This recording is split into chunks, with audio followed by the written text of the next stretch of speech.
mempunyai bidang ilmu yang luas. Boleh memahami tentang hakikat kehidupan dan juga kematian, dan bagaimana sebenarnya matlamat kehidupan dan juga kematian itu. Silakan, Prof. Bismillahirrahmanirrahim. Assalamualaikum warahmatullahi wabarakatuh. Waalaikumsalam.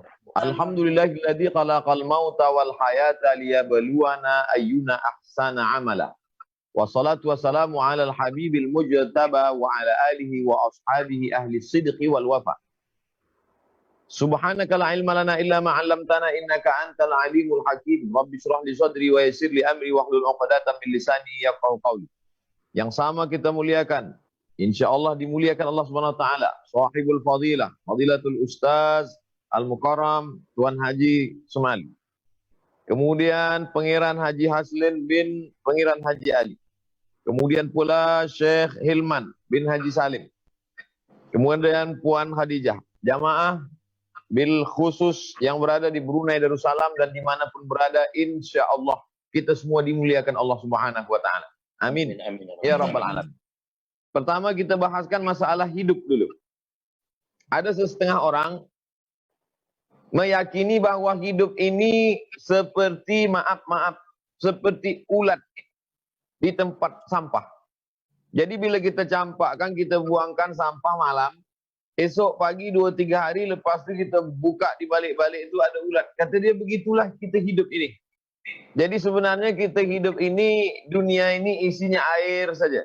Selepas itu diterangi oleh matahari berjuta-juta tahun, berubah air tadi menyusut menjadi tanah. Selepas itu makhluk-makhluk daripada yang ada dalam air tadi naik ke darat. Hidup ini berjalan sendiri, tak ada Tuhan pencipta, tak ada pengatur. Maka hidup-hiduplah, lepas hidup dia tua, lepas tua dia sakit, lepas sakit dia mati. Hidup hanya sekali, buatlah sesuka hati. Maka kita tengok dia hidup sesuka hati, mabuk semabuknya, zina sezina-zinanya, membuat mungkar segala yang keji. Maka namutu kata mereka. Mereka ini disebutkan dalam Quran. Namutu wa nahya. Kami hidup, kami mati. Kami mati, kami hidup. Wa ma yuhlikuna illa dahr. Yang membinasakan kami hanyalah masa saja. Sampai masa wujud, sampai masa sakit, sampai masa tua, sampai masa mati. Mereka ini disebut dengan golongan dahriyun. Diambil dari kata dahar. Dahar artinya masa, waktu. Sedangkan Islam mengajarkan kita tidak begitu. Tabarakalladzi biyadihil mulku wa huwa ala kulli syai'in qadir. Maha suci Allah dalam genggaman kuasanya segala sesuatu. Alladzi khalaqal mauta, Allah yang menciptakan mati. Wal hayata, Allah yang menciptakan hidup. Bila engkau hidup di atas muka bumi ini, wahai Abdul Samad, engkau bukan hidup, tapi ada yang menghidupkan engkau. Siapa dia? Allah. Alladzi khalaqal mauta, dia yang menciptakan mati, wal hayata, dia menciptakan hidup. Untuk apa dia buat ada hidup, ada mati? Liyabluwakum ayyukum ahsanu amala, untuk menguji siapa yang paling baik amalnya. Oleh sebab itu, itulah perbezaan kita dengan orang yang tiada beragama. Ada namanya Samuel Huntington. Dia tulis buku Clash Civilization. Ada terjadi clash antara timur dan barat. Timur adalah orang-orang yang beragama. Barat atheist, tak ada agama. Hidup ini hidup saja sesuka hati. Sedangkan kita ikut pada wahyu. Maka manakala kita berkata, ya Rab, Rab rububiyah, Rab engkau yang mencipta aku, Rab engkau yang memberi aku rezeki, makan, minum, hidup, Rab engkau yang menguruskan, mengatur segala kehidupan. Maka inilah pokok pangkal perbezaan kita dengan orang yang tidak bertuhan. Kita meyakini bahwa hidup kita ini diberi Allah. Al-Muhyil Mumitul Hayyul Qayyum.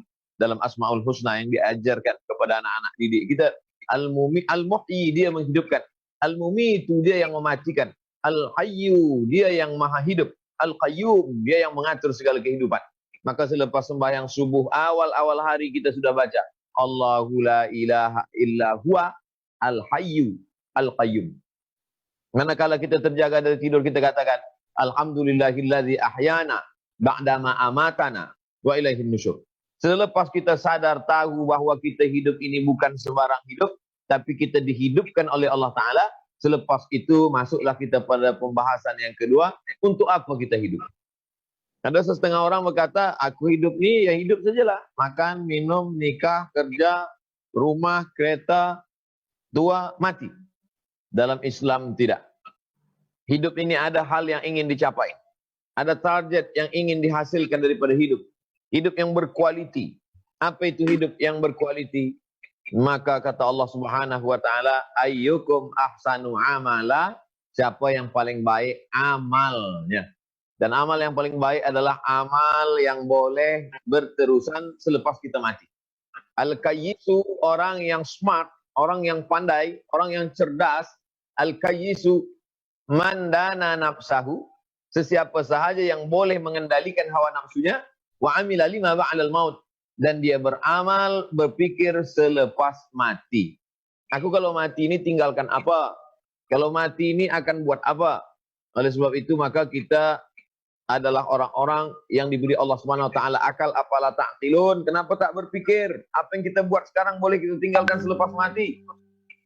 Idza matal insan, bila manusia mati, inqata'a, putus segala amal perbuatannya. Tapi ada yang boleh mengalir. Apa dia? Shadaqatun jariyah. Maka untuk boleh bersedekah jariyah, mestilah kita ada kerja, mestilah ada ladang, mestilah ada tempat berniaga. Idza qudiyatis shalah, kalau kamu selepas melaksanakan salat, fantashiru fil ard, bertebaranlah di atas muka bumi. Wa bataghu min fadlillah, carilah karunia Allah Subhanahu wa taala. Al mu'minul qawi, seorang mukmin yang kuat, khairun, dia lebih baik, wa ahabbu ilallah, lebih dicintai Allah, minal mu'minid dhaif, daripada mukmin yang lemah. At-tajirus saduqul amin, peniaga yang jujur, yang amanah. Ma'an nabiyyin, nanti di akhirat dia akan dibangkitkan bersama para nabi.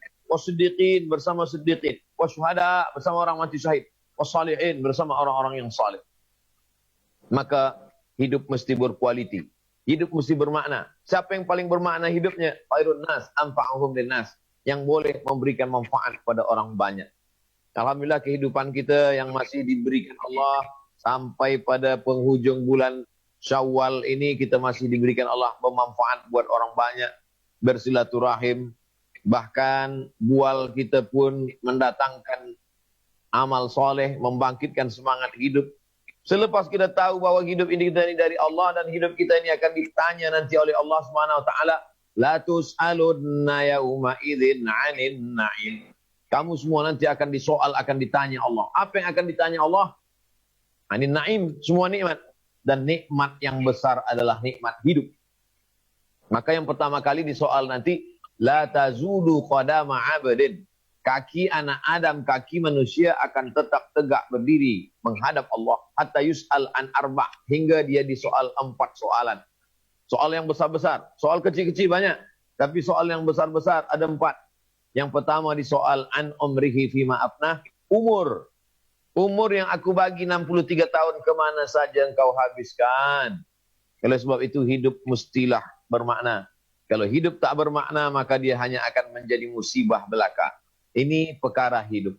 Ada orang yang awal hidupnya tak baik, tapi kemudian di akhir hidupnya baik. Maka kita selalu berdoa, Allah maktim lana bi husnil khatimah, wala taqtim alaina bi su'il khatimah.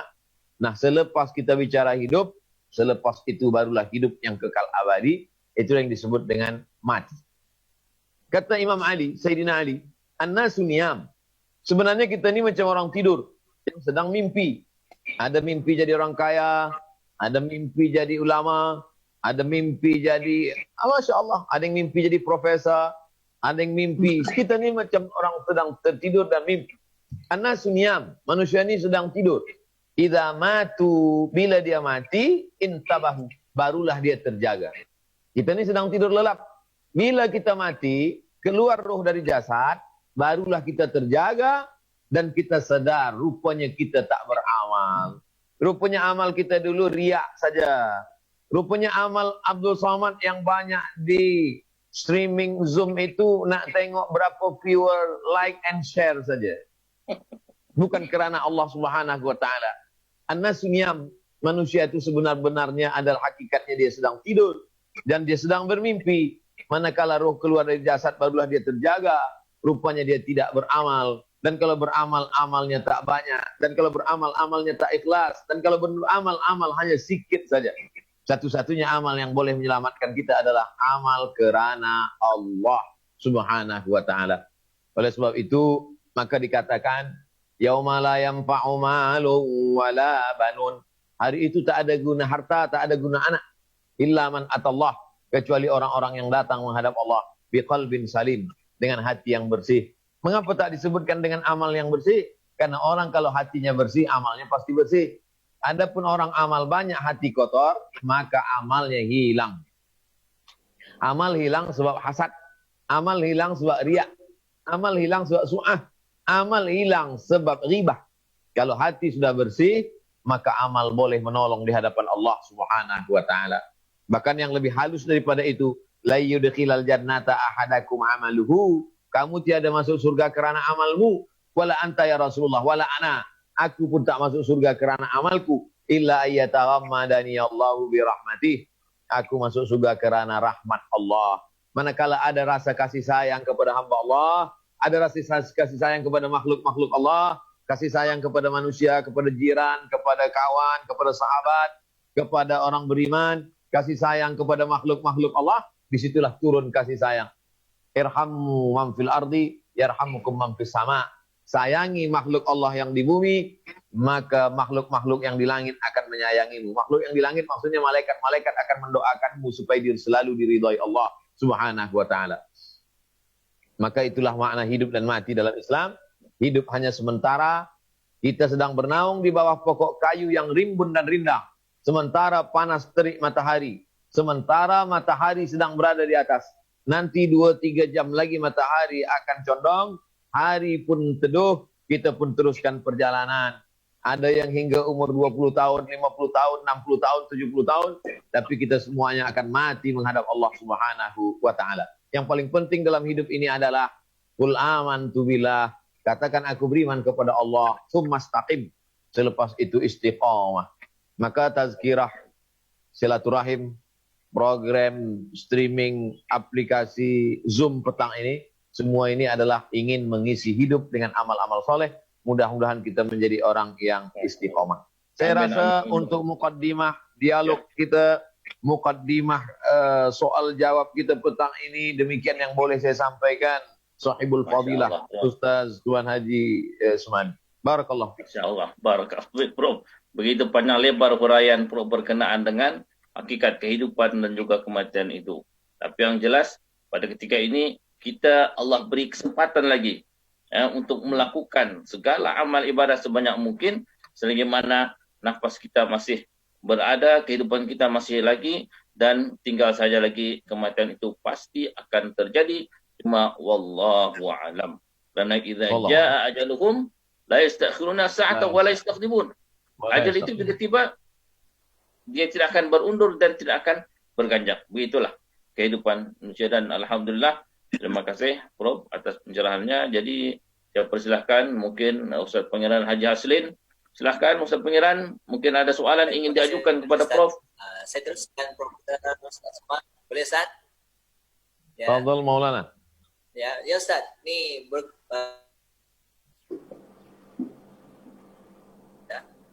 ketika ni penuh dengan ujian dan cobaan. Ada orang yang menerima ujian itu berbentuk kesusahan, kemiskinan maupun penderitaan. Dan ada juga orang yang mendapat ujian berbentuk kesenangan, kekayaan dan kemewahan. Jadi pokoknya susah itu ujian juga, dan senang itu pun ujian juga. Jadi persoalannya Ustaz, bagaimanakah caranya melalui liku-liku kehidupan dengan hambatan ujian dan cobaan agar kita tidak hanyut dalam penderitaan ataupun hanyut dalam kemewahan yang sehingga kata nilai ataupun alpa mengenai dengan kematian itu pasti akan tiba Ustaz. Masya Allah. Luar biasa soalannya, Pengiran. Masya Allah, tabarakallah Pengiran. Pengiran Haji Haslin bin Pengiran Haji Ali mengingatkan kita bahwa ujian hidup itu bukan hanya miskin, susah, sakit, mati, hilang, meninggal. Tapi sebenarnya kaya, senang, selesa, sehat, juga adalah ujian. Sebab sekarang ini banyak orang salah paham. Bila dia sakit, dia kata aku sedang ada ujian. Bila dia kehilangan, dia kata aku sedang diuji Allah. Tapi bila dia sehat, dia kata ini nikmat dari Allah. Padahal kata Allah Ta'ala, وَبَلَوْنَهُمْ بِالْحَسَنَاتِ. Kami bagi mereka ujian dengan hasanat, yang baik-baik. وَسَيِّئَاتِ, dengan yang tak baik. Oleh sebab itu, orang ketika dia mendapatkan suatu amanah, amanah umur, amanah istri, amanah anak, amanah kekuasaan, amanah ilmu, amanah apapun, dia akan berkata, ini ujian.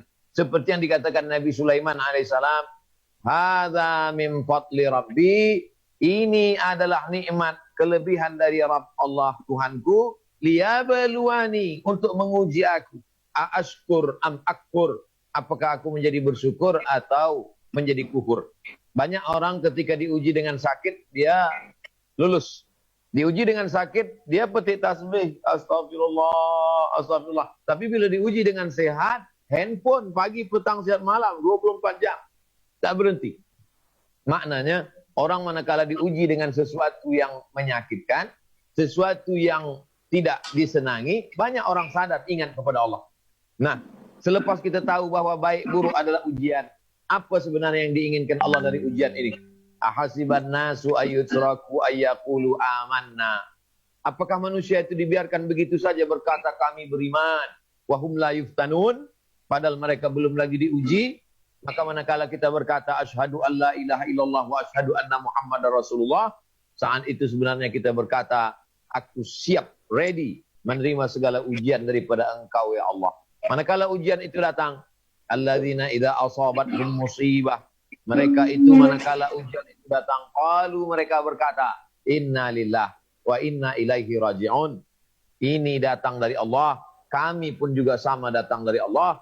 Kalau mereka mampu berkata begitu, maka apa kata Allah? Ulaika alaihim salawatum min rabbihim wa rahmah wa ulaika humul muhtadun. Mereka lah yang mendapatkan kasih sayang ridha Allah, mendapatkan rahmat Allah, mendapatkan hidayah dari Allah Subhanahu wa taala. Tapi manakala ujian datang, dia pukul pipi, dia tarik rambut, maka kata Nabi, bukan umat Muhammad sallallahu alaihi wasallam. Laisa minna man darabal hudud. Siapa yang memukul-mukul pipi, wa syaqqal juyub, menguyak-nguyak poket, menarik-narik rambut, laisa minna, bukan umat Muhammad sallallahu alaihi wasallam. Maka kita diajarkan sabar.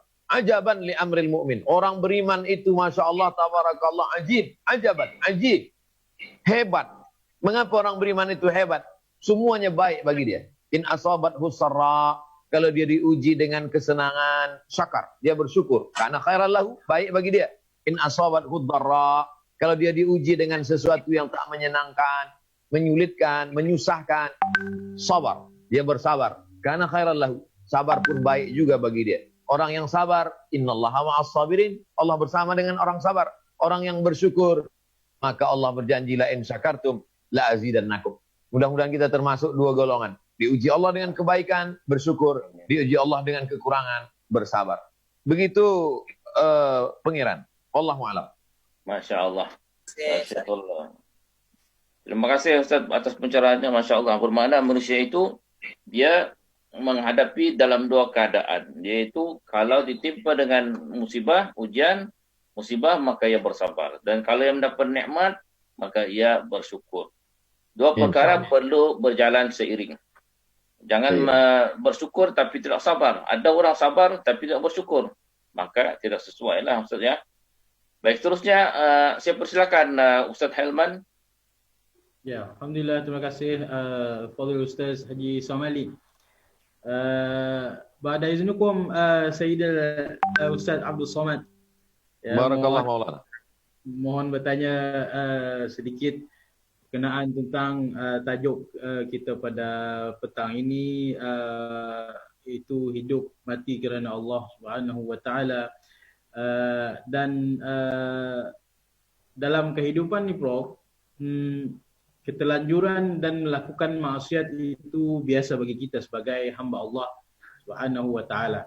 Kita sentiasa melakukan maksiat kepada Allah dalam keadaan sedar maupun tidak sedar.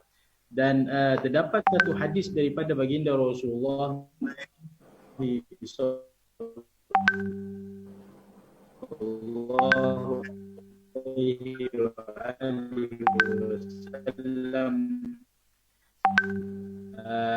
man ra'a minkum, apa yang nampak ataupun melihat temunya ataupun kekuasaannya, kalau dia tidak mampu maka dengan lidahnya ila akhir hadis. Persoalannya Sayyidul Prof, bagi orang-orang yang sering melakukan kemaksiatan, macam mana cara kita ni, cara kita untuk menanggapi atau menangani masalah orang yang apabila ditegur tapi susah mau menerima teguran. Seringkali kita memberikan teguran, tinggalkan maksiat ini, tinggalkan ini, tapi dia tetap saja dengan perlakuannya atau mungkin kerana keegoannya. Jadi Sayyidi Prof, macam mana kita menanggapi ataupun menangani manusia yang demikian, Doktor? Fadhal, Doktor. Terima kasih Syekh Hilman. Man ra'a minkum mungkaran, sesiapa sahaja di antara kamu yang menengok orang berbuat mungkar, falyughayyirhu biyadihi, robah dengan tangan. Yadih di situ makna dengan tangan, dengan kekuasaan. Itulah maka dalam Islam kalau kamu ada doa dan doa itu makbul. Doa makbul tapi cuma satu saja. Maka mintalah, Allahumma rzuqna imaman adilan, berikan kami pemimpin yang adil. Kerana dengan pemimpin yang adil maka tegaklah amar ma'ruf nahi munkar. Tak berat tugas ulama. Kalau pemimpin adil, sebab apa? Dia akan buatkan perundang-undangan. Perundang-undangan tak boleh khamar. Perundang-undangan tak boleh zina, maaf. Perundang-undangan tak boleh riba. Sehingga beban alim ulama tak terlampau berat. Rahmat bagi umat ketika diberikan Allah pemimpin yang adil. Biadik, dengan tangan. Fa illam yastati, tak sanggup dengan tangan, fa bilisani. Abdul Samad tak ada kuasa, maka dengan tangan saya tak boleh. Saya tak boleh buat perundang-undangan. Maka saya fa bilisani, dengan lisan. Menyampaikan dalam khutbah, menyampaikan dalam tazkirah, menyampaikan. Maka banyak orang yang marah dengan saya. Menjadi haters, membuli, mencaci maki. Nah, maka jamaah yang tak tahan jangan baca komen. Tonton saja. Sebab bila dia baca, dia naik darah tinggi, naik kolesterol, naik gula semua. Sebab tuan guru kami dicaci maki, kata dia. Saya bicara tentang masalah homoseksual, maka orang LGBT mengamuk, marah. Bahkan satu negara saya tak boleh datang. Sebab mereka rupanya yang cancel, membatalkan visa. Sebab ini orang anti-LGBT, tak boleh. Oh, baru saya tahu. Rupanya mereka kuat di dunia ini. Tapi saya tak peduli. Saya tetap sampaikan itu. Falyughayyirhu biyadihi, tak sanggup pada lisan. Dengan lisan pun tak juga sanggup. Takut caci maki orang. Takut susah nak berjalan. Fa biqalbi, dengan hati. Saya dengan hati sajalah. Wa dzalika adhaful iman. Itulah selemah-lemah iman. Adapun tuan-puan masyarakat di Brunei Darussalam, di Indonesia, yang bukan orang ada kuasa, bukan pula alim ulama, bukan pula cerdik pandai, bukan pula profesor doktor, manusia biasa, maka kita jiran, kawan, sahabat, satu office dengan kita, satu tempat duduk dengan satu, maka kita kuntum khaira ummah, kamu adalah umat yang paling baik. Kita ni dikatakan Allah umat yang paling baik. Bila kita menjadi baik, sifatnya tiga. Ta'muruna bil ma'ruf, bila kita hendak ajak orang buat baik. Wa tanhauna 'anil munkar, larang orang daripada perbuatan mungkar. Wa tu'minuna billah, beriman kepada Allah Subhanahu wa taala. Tapi kita tak ada kuasa nak paksa orang. Apa anta tukrihun nasa, kata Allah Taala kepada Nabi Muhammad SAW. Apa anta tukrihun nasa, apakah engkau boleh memaksa orang? Kita tak boleh paksa orang. Innama anta munzir, engkau hanya memberikan peringatan. Hazihi tazkirah faman syaa dzakarah. Ini peringatan bagi siapa yang hendak, faman syaa attakhadha ila rabbih sabila. Siapa yang ingin mencari jalan menuju Allah. Inilah peringatan. Maka kita sampaikan ayat Quran, kita sampaikan hadis Nabi, kita sampaikan fatwa ulama. Lebih daripada itu, aku tak ada kuasa, aku tak ada daya, aku tak ada upaya. Maka kalau kita laksanakan ini, sudah lepaslah kita daripada hukuman, ancaman dari Allah. La ta'murunna bil ma'ruf, ajak orang buat baik. Wala tanhauna 'anil munkar, larang orang daripada berbuat mungkar. Kalau kamu tak lakukan itu, kamu diam saja. Engkau nak mabuk-mabuklah, kau nak guna sabu, pakailah, engkau nak minum khamar, ada boyfriend, buatlah. Yang penting bukan anak aku, diam saja. La yusikanna ayyab'atsallahu 'alaikum 'iqaban. Aku khawatir, aku takut diturunkan Allah hukuman. Diturunkan Allah hukuman sebab tak ada amar ma'ruf nahi munkar.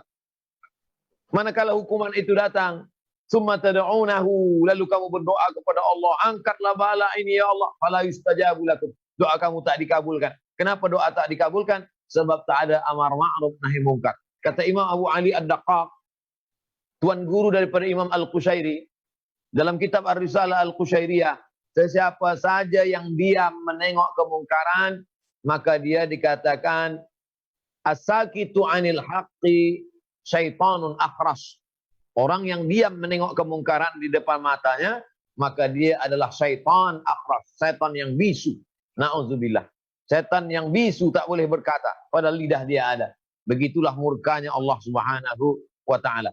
Maka saya yakin dan percaya bahwa apa yang kita lakukan petang hari ini, program kita ini salah satu daripada cara amar ma'ruf nahi munkar di zaman modern ini, melalui virtual, melalui YouTube, melalui Facebook, melalui dialog, melalui Instagram.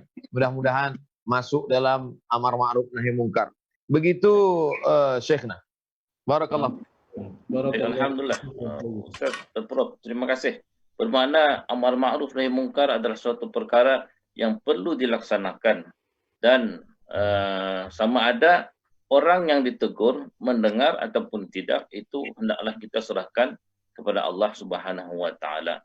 Kerana saya baru teringat juga bahwasanya sesuatu bala dan musibah itu adalah kerana kadang-kadang tidak ada amar ma'ruf nahi munkar wa'iyadzubillah. So itulah kalau kita perhatikan sekarang ini kita berhadapan dengan COVID-19, COVID-19, yang mana satu musibah yang begitu besar sekali, dan kemungkinan sahaja kerana adanya kemungkaran oleh kerana perbuatan manusia sendiri dan tidak ada yang membetulkan. Dan mudah-mudahan dengan berlakunya COVID ini, maka di sinilah membuka kesedaran kita supaya akan ada golongan-golongan yang melakukan amar ma'ruf nahi munkar, dan salah seorang di antaranya ialah Profesor Ustaz sendiri. Masya Allah, barakallah fiik Prof. Mudah-mudahan menjadi suatu laluan kepada umat Islam yang mengikuti rancangan Prof pada ketika ini. Seterusnya saya persilahkan Puan Nur Khadijah, silakan Puan. Ada persoalan? Ya, saya ingin bertanya kepada Yang Mulia Profesor. Saya mewakili muslimah-muslimah di Brunei Darussalam, Ustaz. Ada beberapa persoalan yang sering ditimbulkan oleh para isteri dan juga ibu-ibu berkenaan dengan tajuk kita hari ini, yaitu hidup dan matiku kerana Allah. Pertama, sebagai seorang isteri dan ibu kepada anak-anak, sudah pasti sibuk dengan urusan rumah tangga atau urusan keluarga.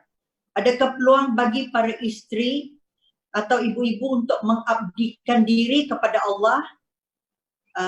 Dan soalan kedua, kenapakah urusan ibadah itu lebih diutamakan kepada orang lelaki dan tidak kepada orang perempuan? Sebagai contoh, sembahyang di masjid dituntut orang lelaki jadi imam, orang lelaki, ketua keluarga orang lelaki, manakala perempuan hanya banyak halangan-halangan untuk beribadah yang memerlukan izin suami. Atau perlu ada mahram jika ingin musafir. Mohon pencerahannya Profesor Ustaz. Terima kasih. Prof. Silakan Prof. Banyak persoalannya. Baik.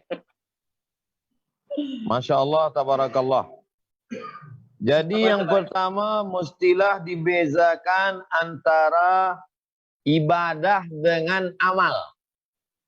Jadi kalau ibadah itu solat, puasa, zakat, zikir, baca Quran, ibadah. Ada rukun, ada syarat, ada wajib, ada sunat, ada makruh, ada mubah. Ibadah. Solat, ada rukunnya, ada syaratnya, ada wajibnya, ada sunatnya, ada makruhnya. Ini ibadah. Tapi ada satu lagi, itu amal saleh. Maka amal soleh ini perempuan lebih banyak daripada lelaki. Dari mulai mengandungkan anak, melahirkan anak, menyusukan anak, membesarkan anak, membagi makan. Oleh sebab itu kalau dihitung kira, mana yang lebih banyak amal soleh lelaki atau perempuan? Banyak amal soleh perempuan. Kalau ibadah mana lebih banyak? Banyak lelaki? Belum tentu. Banyak juga perempuan. Sebab yang paling rajin puasa sunat perempuan. Banyak perempuan cakap macam itu. Dia bagi tahu saya, Ustaz Somad, saya rajin puasa sunat. Laki saya pula tak bagi saya puasa sunat. Oleh sebab itu maka sebenarnya perempuan nampaknya dia tidak beribadah. Bila jadi imam, lelaki. Yang muazzin, lelaki. Harta warisan banyak dapat, lelaki. Ada pula ustaz, setengah ustaz berkata yang paling banyak di neraka, lelaki. Padahal yang paling banyak ikut tazkirah di masjid, perempuan. Sebenarnya paling banyak di neraka, perempuan. Tapi yang paling banyak di surga juga perempuan. Oleh sebab itu maka kita pahami hadis ini secara jam'ul hadis. Maka jangan ambil satu hadis, baca satu hadis, lepas itu ambil hukum dari satu hadis. Kaifana ta'amal ma'as sunnah. Bagaimana kita berinteraksi dengan sunnah, ambil satu tema, ambil satu tajuk, selepas itu kumpulkan hadis yang berkaitan dengan tajuk tersebut, barulah kita boleh ambil satu kesimpulan. Pertama, bezakan antara amal dengan ibadah. Manakala kita menghadap Allah Subhanahu wa taala, apa yang akan kita bawa? Dua-dua. Faman kana yarju liqa'a rabbih. Siapa yang berharap berjumpa dengan Allah. Pertama, falyamal amalan salihah. Hendaklah dia beramal saleh. Kedua, wala yusyrik bi'ibadati rabbih ahada. Dia tidak syirik mempersekutukan Allah dalam ibadah-ibadahnya. Oleh sebab itu maka lelaki perempuan, siapa yang paling banyak amal ibadahnya? Sebenarnya kita hanya menyangka-nyangka saja. Perempuan menyangka suaminya lelaki lebih banyak amal ibadah. Belum tentu. Selepas saya sebutkan tadi, bahwa sebenarnya perempuan lebih banyak lagi. Yang kedua, husnu taba'ulil mar'ati li zawjiha. Kalau seorang perempuan, dia jaga rumahnya, dia bagi makan anaknya, dia buat baik, beramal saleh, berbakti, patuh dan taat kepada suaminya, maka perbuatannya itu sama dengan jihadnya lelaki. Oleh sebab itu banyak perempuan berkata, macam mana nih kami tak ada jihad? Sebenarnya jihadnya ada. Man ala salasa banatin, siapa yang menjaga 3 anak perempuan, fa'addabahunna, dia didik dengan didikan adab yang baik, wa zawwajahunna, lepas itu menikah dengan suami yang baik, wa ahsana ilaihinna, dia buat baik sampai mati, falahul jannah. Itu bukan lelaki saja. Menikahkan memanglah lelaki, aku nikahkan engkau dengan anakku dengan mahar. Tapi yang berbuat baik, membagi nasihat yang baik, mengajarkan cara hidup yang baik, bagaimana berpikir yang baik, maka perempuan lebih banyak dekat kepada anak daripada lelaki. Wa hamluhu wa fisaluhu wa fisaluhu 30 syahra. Hamilnya dan menyusukan anaknya 30 bulan. 24 bulan menyusukan anak, 30 bulan, ambil 24 bulan, baki 6 bulan. 6 bulan adalah masa paling cepat kehamilan. Maknanya kalau ada orang hamil 6 bulan lahir anak hidup. Kurang daripada itu mati. Maka disebutkan Allah Ta'ala 30 bulan. Tunjukkan saya mana lelaki yang sanggup 30 bulan mengandung dan menyusukan anak. Makanya perempuan yang mati melahirkan, matinya adalah mati syahid. Matinya adalah sebagai syahid. Jadi selama ini orang berkata, oh lelaki mati syahid kena perang, perempuan juga mati syahid. Perempuan juga mendapatkan kehormatan dan kemuliaan. Nah, ini tentang masalah pertama. Amal dan ibadah mesti kita paham baik. Yang kedua, sibuknya perempuan. Saya ini tak sempat baca Quran, tak sempat ke masjid, tak sempat berzikir, tak sempat bertasbih. Sebab saya ini banyak urusan rumah tangga. Sebenarnya itu juga adalah amal soleh. Wal asri, demi masa. Innal insana lafi khusri, semua manusia ini rugi. Illal ladzina amanu, kecuali orang yang beriman. Wa amilus salihati, maka perempuan tadi juga dia sedang beramal saleh. Tapi dia carilah waktu paksakan diri untuk berwudu, pagi dia salat duha agak 2 rakaat, lepas tu dia teruskan kerja dia lagi. Malam pula sebelum tidur, lepas tu dia berwudu, dia susukan anaknya selepas berwudu. Itulah mengapa Imam Badi'uz Zaman Said Nursi, ulama besar daripada Turki, hafaz kitab Qamus Al-Muhit, dia hafaz, ada dalam kepala dia. Manakala ditanya orang, mengapa engkau begitu smart, begitu cerdas, wahai Tuan Imam Badi'uz Zaman Said Nursi? Kata Badi'uz Zaman Said Nursi, sebenarnya saya ini sama dengan budak-budak lain. Bezanya adalah ibu saya sebelum menyusukan saya berwudu terlebih dahulu.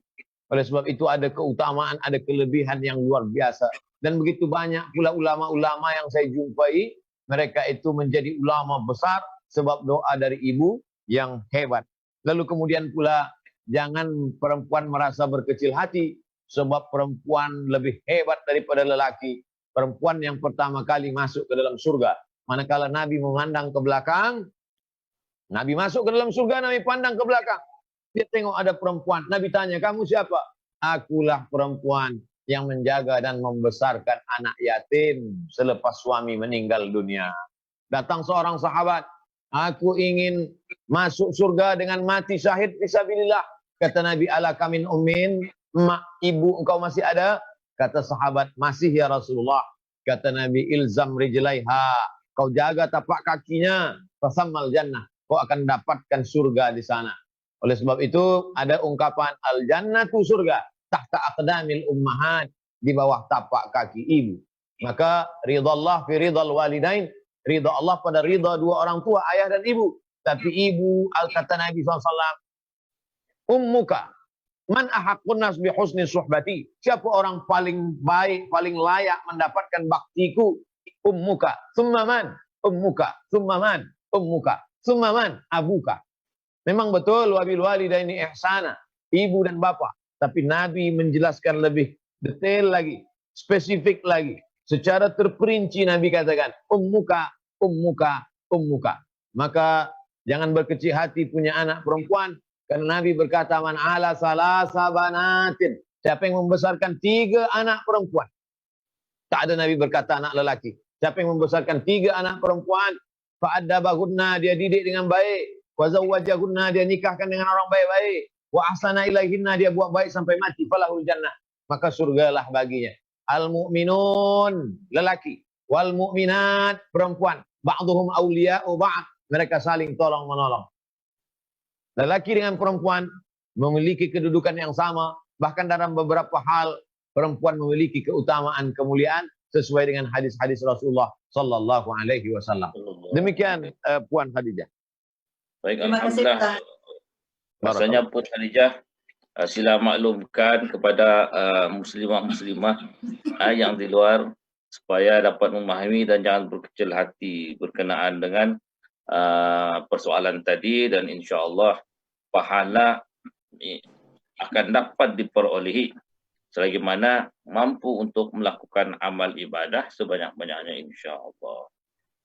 Baik, terima kasih, syukran jazilan Prof atas pencerahan yang begitu panjang lebar, dan saya kembali kepada sahabat kita Pengenalan Haji Haslin, sebab saya dengar ada isu yang ingin dibincangkan dengan Prof. Silakan, Pengenalan.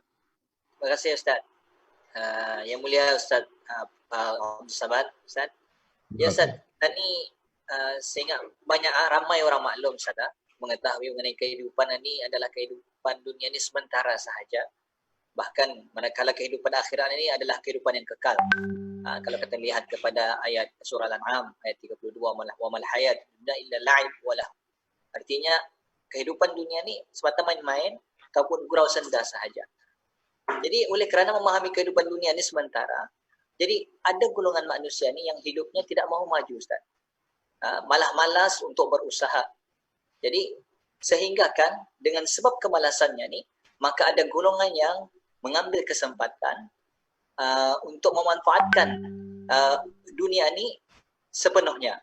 Jadi apa pandangan Ustaz? Dua golongan tadi ni, orang yang mengabaikan kehidupan dunia tanpa berusaha dan orang yang mementingkan kehidupan dunia Ustaz.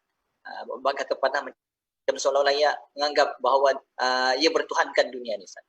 Silakan Ustaz. Baik. Setiap ada satu permasalahan, manusia ini pasti terbagi kepada dua. Yang satu ifrad, yang satu tafrid.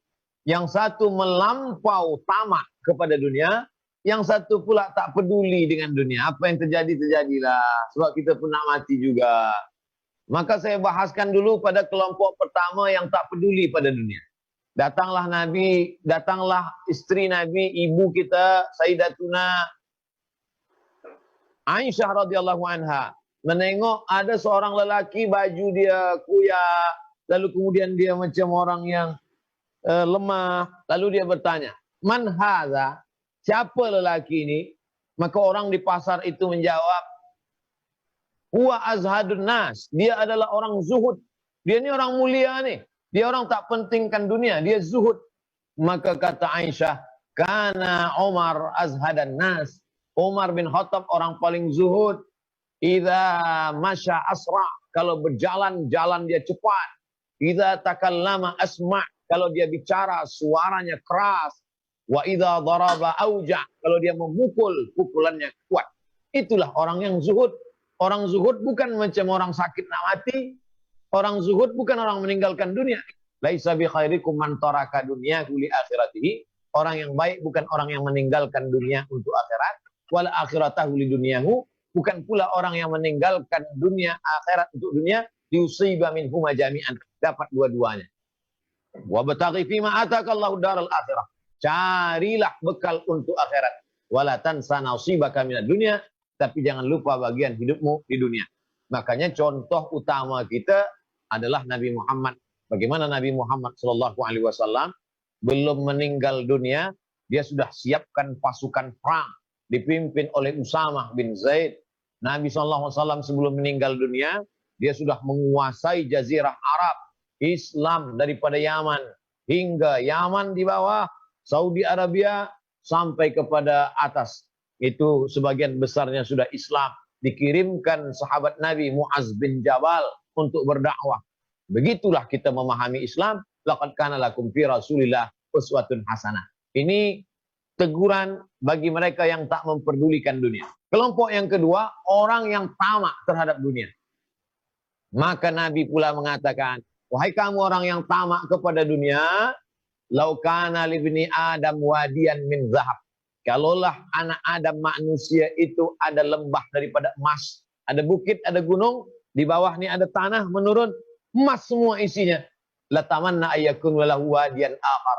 Dia pasti akan minta 1, 2, 3, 4, 5, 10 lagi. Sebab manusia ini tak pernah puas. Walan tamla fahu illa turab. Sampai mulut dia disumbat oleh tanah. Ini peringatan dari Rasulullah SAW. Dunia ini kita tak pernah kenyang. Ada ifrat yang melampau pada dunia. Ada tafrid, orang tak peduli pada dunia. Lalu di mana Islam? Islam tengah. Wa kadzalika ja'alnakum ummatan wasata. Kami jadikan kamu umat yang pertengahan. Makanlah, kulu, makanlah. Washrabu, minumlah. Wala tusrifu. Jangan berlebih-lebih. Bolehkah kami pakai baju yang elok, pakai kasut yang elok ya Rasulullah? Innallaha jamilun yuhibbul jamal. Allah maha indah. Dia suka pada yang elok-elok. Tapi kalau melampau berlebih, innal mubazzirina kanu ikhwanas syayatin. Kalau mubazir berlebih-lebih ikut syaitan. Inna syaitana lakum aduun fattakhidhuhu aduwa. Setan itu musuh kamu, jadikan dia musuh. La tattabi'u khutuwati syaitan. Jangan ikut langkah-langkah syaitan. Bolehkah kami menikah punya anak? Fankihu ma tawalakum minan nisa. Menikahlah dengan perempuan. Masna 2, wasulasa 3, waruba 4. Fa'in khiftum alla ta'dilu. Kalau kamu tak mampu bersikap adil, fawahidah 1. Bolehkah punya anak? Silakan punya anak. Tapi anak waladun solehun, rabbi habli minas solehin. Maka Islam ikut jalan yang pertengahan. Wa kadzalika ja'alnakum ummatan wasata. Begitu pengiran. Wallahu a'lam. Masya Allah. Masya Allah. Prof punya huraian begitu pantas sekali. Sehingga saya pun macam tidak terfikir. Apa mau disampaikan Prof terus. Begitu laju sekali. Masya Allah. Itulah kehebatan yang dimiliki oleh Prof. Ustaz Abdul Samad.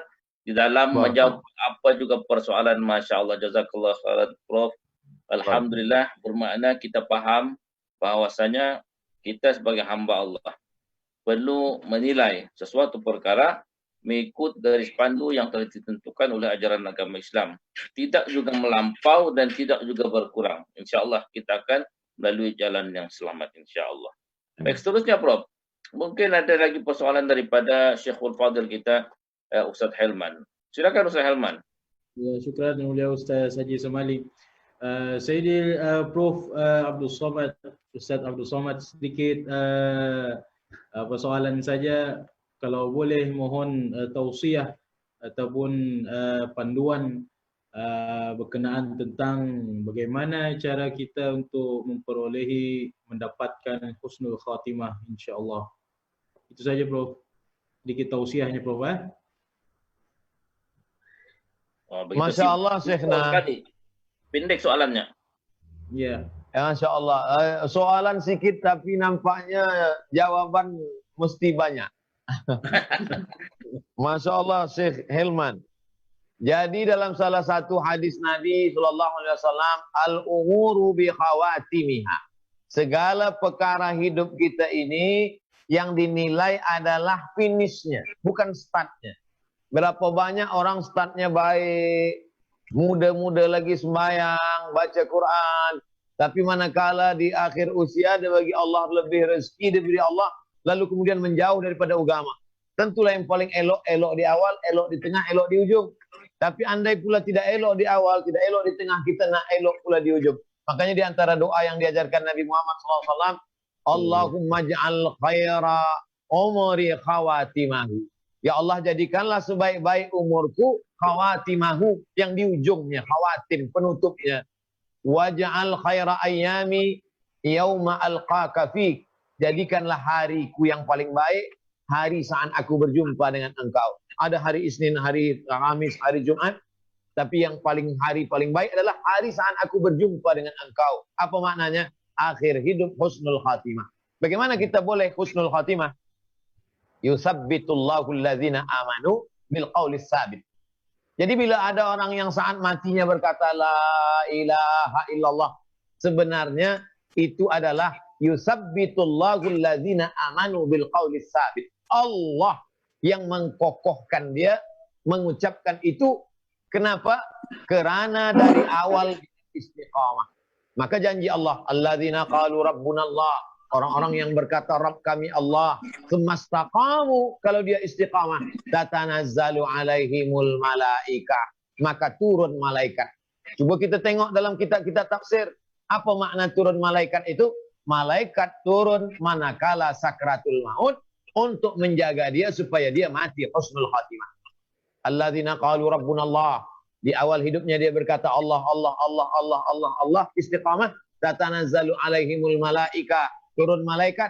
Apa kata malaikat? Allah takhafu. Jangan kau takut. Wahai jenazah, wahai bakal jenazah, engkau akan mati. La takhafu, jangan kau takut. Takut mati su'ul khatimah. Takut siksa azab kubur. Takut titian siratal mustaqim. La takhafu, jangan kau takut. Wala tahzanu.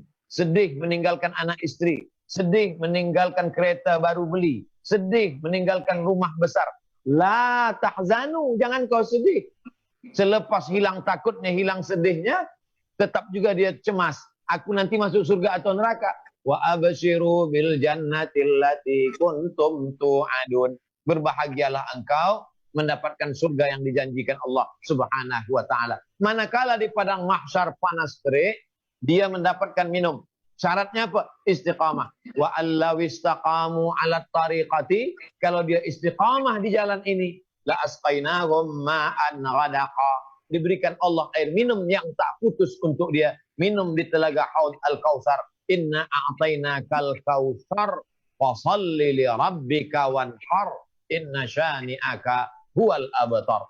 Mudah-mudahan kita semua termasuk orang-orang, jangan lupakan saya, tuan-tuan guru, supaya tetap mendoakan Abdul Somad supaya mati dalam husnul khatimah, insyaallah. Amin. Demikian tuan guru. Itu juga Prof pun jangan lupakan kami. Biarlah kita semua insyaAllah diakhiri dengan husnul khatimah insyaAllah. Amin, amin. Prof, kita ada 5 minit saja lagi Prof. Jadi mungkin secara ringkas, Puan Khadijah, saya beri peluang dalam masa yang singkat, Puan Khadijah. Silakan Puan, Ya. ada ingin persoalan? Ya, Yang Mulia Profesor, apakah pandangan Profesor Ustaz terhadap muslimah yang giat dalam bidang pekerjaan, perniagaan, dakwah, sukan dan lain-lain? Dan adakah garis pandu yang sewajar perlu dipatuhi agar tidak terkeluar dari identiti seorang muslimah? Terima kasih Yang Mulia Profesor Ustaz. Ya, silakan Prof. 5 menit. La yakhluwanna rajulun ma'amra'atin illa ma'azi mahramin. Kalaupun perempuan bekerja di luar rumah, di ofis ke, berniaga, maka yang pertama, la yakhluwanna rajulun ma'amra'atin illa ma'azi mahramin. Jangan berdua-dua dengan yang tak mahram. Mestilah beramai-ramai. Yang kedua, la tabarrujna tabarrujal jahiliyatil ula. Jangan bersolek-solek jahiliyah. Yang ketiga, yudnina alaihinna min jalabibihinna, panjangkanlah hijab. Innal mar'ata ila idza malagatil mahid. Kalau sudah sampai usia haid, la yura minha, tak boleh nampak illa haza wajah wa haza tapak tangan, zahiruha wa batinuha, tutup. Selepas itu, la tusafir mar'atun. Janganlah perempuan itu pergi keluar rumah musafir jauh illa ma'azi mahramin, kecuali dengan mahramnya. Dan pula yang kelima, bila dia ada suami, maka dia izin kepada suami. Bila tak ada suami, dia ada ayah, ada wali, maka dia minta izin kepada wali. Selepas itu dia merasa takut kepada Allah. Wa tazawwadu, berbekallah. Bila kita nak pergi jauh, kita siapkanlah bekal. Khairaz zadit taqwa. Sebaik-baik bekal adalah takut kepada Allah Subhanahu wa taala. Sila perempuan berniaga, sila dia beraktiviti di luar rumah, tapi yang 5 hal ini dia jaga, maka insya-Allah dia selamat dunia akhirat. Wallahu a'lam. Alhamdulillah, terima kasih banyak-banyak ke Prof atas pencerahan berkenaan dengan persoalan-persoalan yang mana kita membicarakan tentang hidup dan mati adalah kerana Allah. Inna salati wa nusuki wa mahyaya wa mamati lillahi rabbil alamin. Jadi kita serahkan, hidupku adalah kerana Allah, matiku juga adalah kerana Allah. Bermakna apapun yang kita lakukan, tidaklah dia adalah semata-mata kerana Allah Subhanahu wa taala, bukan untuk keduniaan, tetapi adalah suatu perkara yang untuk menjanjikan kita untuk dimasukkan ke dalam surga Allah Subhanahu wa taala nanti. Amin ya rabbal alamin. Jadi bagi pihak sahabat-sahabat, kawan-kawan, dan juga daripada pihak Nafi' Company, mengucapkan terima kasih kepada Profesor Ustaz Haji Abdul Samad kerana berkesudian pada petang ini kita berkongsikan satu ilmu yang sungguh mendatangkan manfaat, kerana sesungguhnya dengan ilmu inilah yang akan menjadi bekalan kita untuk menjalani kehidupan yang mendatang, dan insya-Allah dengan ilmu itu maka insya-Allah akan diamalkan, dan dengan amal inilah juga akan menjadikan satu bekalan untuk menuju kematian. Dan jazakallahu khairan. Mudah-mudahan Profesor Ustaz Abdul Samad sentiasa di dalam lindungan Allah Subhanahu wa taala dan sentiasa mendapat kesihatan baik dan terus untuk menyampaikan dakwah. Dan begitu juga kepada sahabat-sahabat yang mulia Pengarah Haji Aslin, yang mulia Syekhul Fadil kita Ustaz Hilman, dan juga penganjur utama kita yaitu Puan Nur Khadijah atas usaha menemukan kita petang ini. Mudah-mudahan dapat rahmat dan juga taufik daripada Allah Subhanahu wa taala. Sekian aku qouli hadza wa astaghfirullah li wa lakum. Assalamualaikum warahmatullahi wabarakatuh. Waalaikumsalam. Jazakumullah khairan.